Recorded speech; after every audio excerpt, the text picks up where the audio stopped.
Bonjour mesdames et messieurs, bienvenue dans ce 6h30. Commençons ce journal par le tout premier Conseil des ministres de l'an 2018 qui s'est tenu hier mercredi 10 janvier au palais de la présidence de la République. C'était l'occasion d'échanges de vœux entre le président de la République, Alassane Ouattara, et les membres du gouvernement. Awa Touré.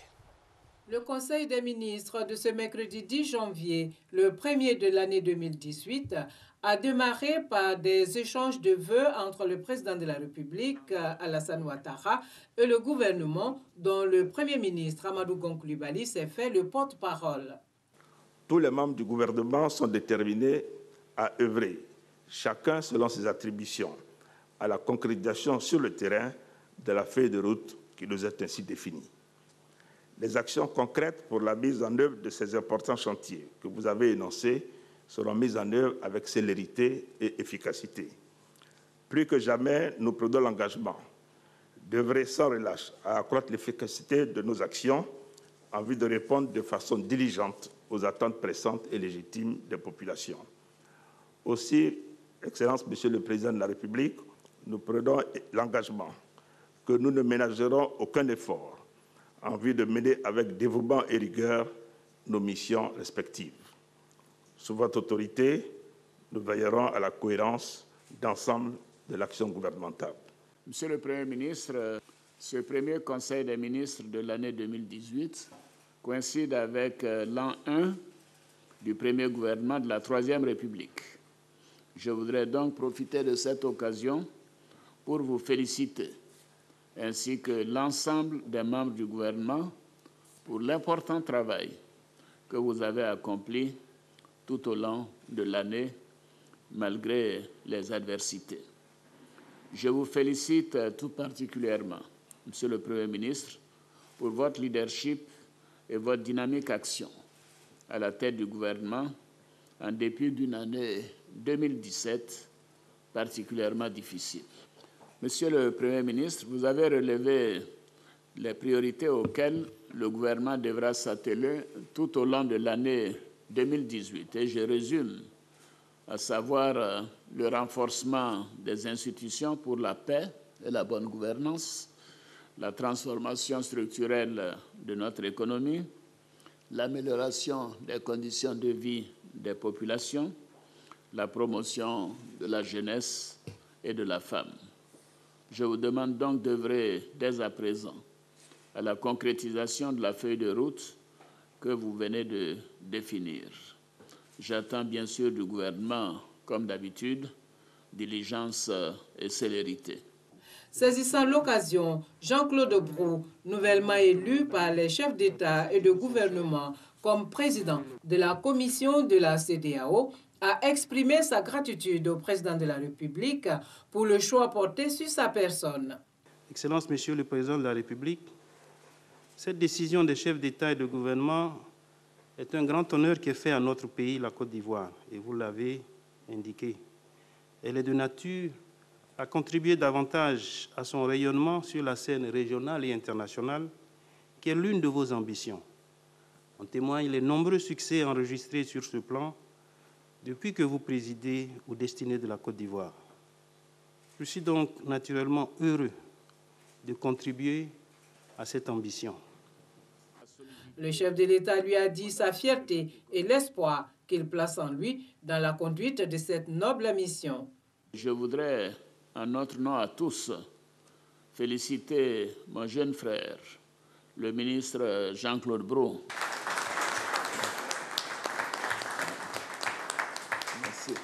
Je voudrais féliciter le ministre Jean-Claude Brou, qui occupera, à compter du 1er mars 2018, la présidence de la Commission de la Communauté économique des États de l'Afrique de l'Ouest. Comme j'ai eu l'occasion de le dire au chef d'État quand nous étions à huis clos, je voulais donner à la CEDEAO l'un de nos meilleurs, l'un des meilleurs fils de la Côte d'Ivoire. Jean-Claude, au regard de ton expérience, de tes qualités professionnelles et personnelles, je suis convaincu que tu sauras t'acquitter avec grand succès des nouvelles charges et faire honneur à la Côte d'Ivoire. Je n'en doute point. Bravo à toi, Jean-Claude. Bravo. Après ces échanges, la séance s'est poursuivie par l'examen des dossiers à l'ordre du jour de ce premier conseil de l'année.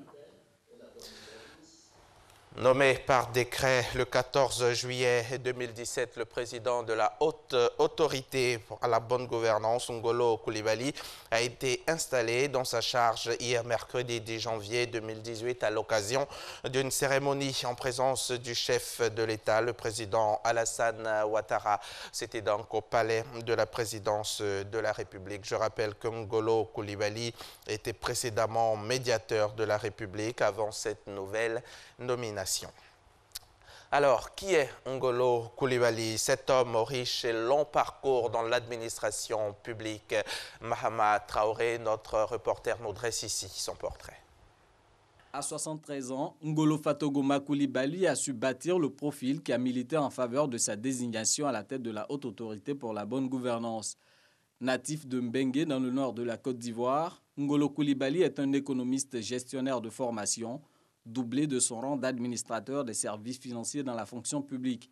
De 1976 à 1994, il a successivement été le directeur de la dette publique, directeur général du Trésor et président-directeur général de la Caisse autonome d'amortissement. De 1999 à 2000, il fut membre du gouvernement de transition en qualité de ministre de l'économie et des finances. Sur le plan politique, Ngolo Coulibaly a également porté plusieurs casquettes d'élu local, député à l'Assemblée nationale de 1995 à 1999, maire de la commune de Mbengue de 2001 à 2002, puis président du Conseil général de Korogo de 2002 à 2011. Dès son accession à la magistrature suprême, le président Alassane Ouattara le nomme médiateur de la République. Il multiplie alors les missions en zone rurale afin d'apaiser les conflits entre les communautés, comme ce fut le cas à Bouna. Comme pour reconnaître ses mérites, il est hissé par ses pairs à la tête de l'Association des médiateurs de la zone UEMOA de 2013 à 2016, puis en 2014 comme premier vice-président de l'Association des médiateurs africains. Marié et père de 5 enfants, Ngolo Coulibaly va désormais affronter un nouveau challenge, celui de moraliser la vie publique ivoirienne, aidé en cela par sa riche carrière. Un mardi, aux alentours de 17h, un hélicoptère de l'armée française en vol de reconnaissance a heurté des câbles de moyenne tension dans le village de Ngokro, dans le département d'Alépé, avant de finir sa course dans le fleuve Comoé. Mais il y a eu plus de peur que de mal. Aucune victime décédée. Les 3 membres de l'équipage secourus par les jeunes du village. L'heure était jusqu'à hier après-midi aux tentatives pour remonter l'appareil à la surface. Une action conjointe des secouristes ivoiriens et français. L'épave étant située à 520 mètres du village et à 3 mètres de profondeur. On en parle avec Franck Quadion. Fleuve Comoé à 520 mètres du village de Ngokro, département d'Alépé. Des sauveteurs ivoiriens et français ratissant le lieu où s'est écrasé la veille, entre 16h30 et 17h, un hélicoptère de l'armée française. La mission du groupe, faire le constat de l'état de l'appareil afin de faciliter la remontée. Pour rappel, l'hélicoptère volant à basse altitude a percuté des câbles de moyenne tension avant de s'écraser dans le fleuve non loin du village avec à son bord 3 militaires qui ont été secourus par les jeunes du village. Ils étaient sur l'eau là, donc on a pris les pirogues. Arrivé à leur niveau, déjà l'avion s'est noyé. Donc, et ceux qui étaient déjà dans l'avion, ils se sont cherchés. Mais arrivé à leur niveau, on a trouvé un qui était dans l'eau là. C'est l'un là qu'on a suivi. Les 2 autres là, ils étaient déjà sauvés. Aucune perte en vie humaine et un blessé léger. Mais une inquiétude pour les villageois. Le câble sectionné par l'hélicoptère les plonge aujourd'hui dans l'obscurité. Une difficulté pour ceux qui exercent le petit commerce.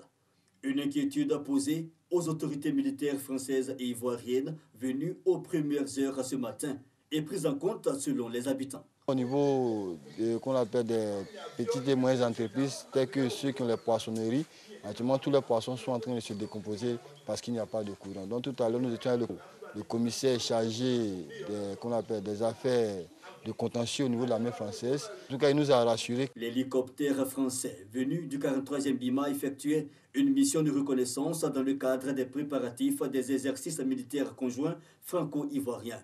À 16 heures, quand nous quittions les lieux, l'épave n'avait pas encore été remontée à la surface.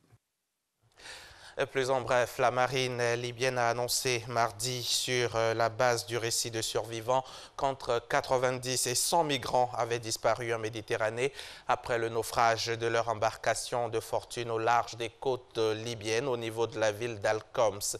Il s'agissait d'un canot pneumatique. Seules 17 personnes, dont des femmes, ont pu être secourues après être restées plusieurs heures cramponnées à des morceaux du canot. Et puis, appuyé par l'aviation russe, l'armée syrienne a pris hier soir l'aéroport militaire d'Abu Zuhour après de violents combats contre une coalition djihadiste menée par l'ancienne branche d'Al-Qaïda en Syrie. La reprise de cette base stratégique à Idlib, au nord-ouest du pays, va permettre aux troupes gouvernementales d'installer un solide tête de pont pour tenter de reconquérir cette province contrôlée en grande partie par des groupes djihadistes.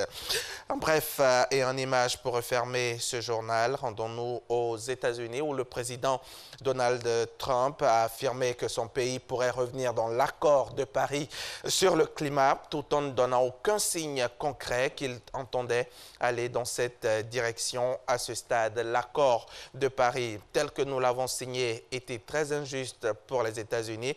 Voilà ce qu'il a déclaré lors d'une conférence de presse commune avec la première ministre norvégienne Erna Solberg. L'accord était mauvais pour les entreprises, a-t-il martelé, jugeant que les objectifs des Américains étaient trop élevés par rapport à ceux de son grand rival chinois. Nous pourrions en théorie y revenir. Voilà ce qu'il a dit pour terminer, sans autre précision. Merci de nous avoir suivis et bonne suite des programmes accompagnés de Marcelin et Nessindri.